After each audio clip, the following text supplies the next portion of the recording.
नमस्कार, सुमन्स किचनमध्ये आपलं स्वागत आहे।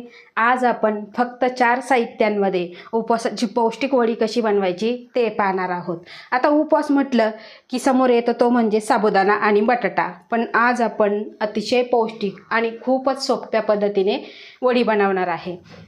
तर रेसिपीला सुरुवात करण्याआधी तुम्हाला एक निवेदन आहे, अजूनपर्यंत तुम्ही माझ्या चॅनलला सबस्क्राईब केलं नसेल तर सबस्क्राईब जरूर करा आणि हो, रेसिपी आवडली तर एक लाईक नक्की करा।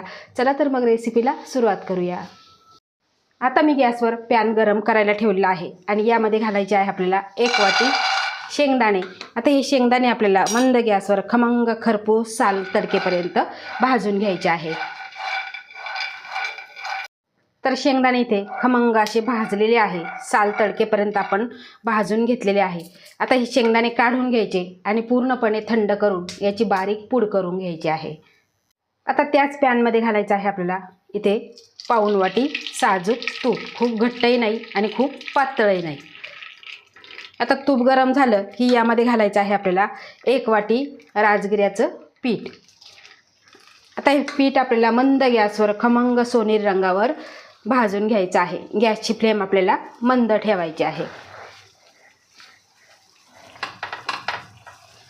तर बघा, पॅन गरम आहे, पटकन असं तूपसुद्धा वितळलेलं आणि या पिठामध्ये गाठी गठुळ्यासुद्धा जास्त होत नाही।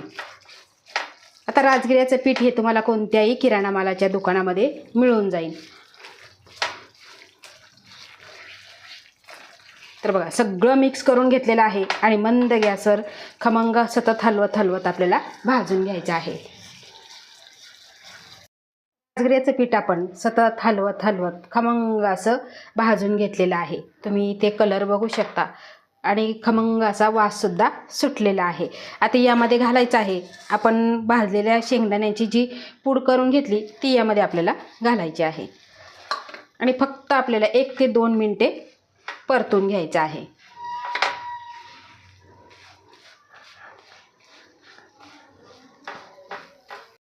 शेंगदाण्याची पूड आपण भाजलेल्या राजगिऱ्याच्या पिठामध्ये सगळं मिक्स करून घेतलेलं आहे आणि 2 मिनिटे परतून घेतलेला आहे। आता गॅसची फ्लेम आपल्याला बंद करायची आणि किचन ओट्यावर आपल्याला हा पॅन खाली उतरून घ्यायचा आहे। तर पॅन इथे मी किचन ओट्यावर खाली काढून घेतलेला आहे आणि आपल्याला थोडंसं हे मिश्रण कोमट करून घ्यायचं आहे। 2-3 मिनिटे आपल्याला असं हलवून घ्यायचं आणि कोमट करून घ्यायचं आहे। फार जास्तीचं सुद्धा थंड करायचं नाही आणि कोमट झाल्यानंतर यामध्ये घालायचं आहे आपल्याला इथे 1 वाटी गूळ कट करून घ्यायचा किंवा किसून घेतला तरी चालेल, म्हणजे पटकन असा हा यामध्ये मिक्स होऊन जातो। आता हे सगळं आपण मिक्स करून घेऊ। खूप असा जास्तीचा कडक गूळ घ्यायचा नाही, नाहीतर तो यामध्ये व्यवस्थित बारीक होणार नाही। आता हे सगळं आपण एकजीव करून घेऊ। प्रेस करत करत आपल्याला एकजीव करून घ्यायचं आहे। खूप सोपी पद्धत आहे, जास्तीचा वेळसुद्धा लागत नाही आणि खायला तेवढीच ही पौष्टिक आहे। आता नेहमी आपण साबुदाणा खातो, बटाटा खातो, रताळी खातो, पण असा हा वेगळा जर पदार्थ केला ना तर पौष्टिकसुद्धा आहे आणि पोटसुद्धा भरतं आणि दिवसभर आपली एनर्जी टिकून राहते। बघा, हे सगळं आपण मिक्स करून घेऊ। गूळ सगळा एकजीव झालेला आहे आणि मिश्रण तुम्ही इथे बघू शकता, अतिशय सुंदर असं झालेलं आहे। आणि इथे मी घेतलेलं आहे एक डिश आणि त्याला तूप लावून घेतलेलं आहे आणि त्यामध्ये आपल्याला हे मिश्रण सगळं ओतून घ्यायचं आहे।